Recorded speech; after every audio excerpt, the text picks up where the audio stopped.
નમસ્કાર ખેડૂત મિત્રો, સેવા ખેડૂતની યુટ્યુબ ચેનલમાં તમારું સ્વાગત છે। તો આજે તારીખ 8 જૂન 2024ને સોમવારના રોજ ઊંઝા માર્કેટ યાર્ડના તાજા બજાર ભાવ વિશેની માહિતી મેળવીશું।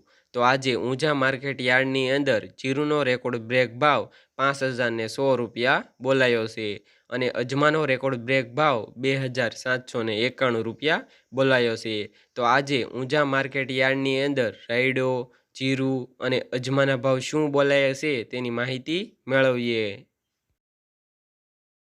તો પાકના નીચા ભાવ અને ઊંચા ભાવની વાત કરીએ તો જીરું 3100 થી 5100 રૂપિયા, સુવા 1060 થી 1850 રૂપિયા, ઈસબગુલ 2220 થી 2680 રૂપિયા, અજમો 1000 થી 2791 રૂપિયા, વરિયાળી 1200 થી 6501 રૂપિયો, તલ સફેદ 1800 થી 2500 રૂપિયા। તો ખેડૂત મિત્રો, આ રહ્યા હતા ઊંઝા માર્કેટ યાર્ડના તાજા બજાર ભાવ। વિડીયો પસંદ આવ્યો હોય તો લાઇક, શેર અને સબસ્ક્રાઈબ કરો અને ઘંટડીનું બટન ઓન કરો, જેથી મારા આવા નવા વિડીયોઝ તમને મળતા રહે। અને બીજા માર્કેટ યાર્ડના બજાર ભાવ જાણવા માંગતા હોય તો કોમેન્ટમાં જરૂરથી જણાવો।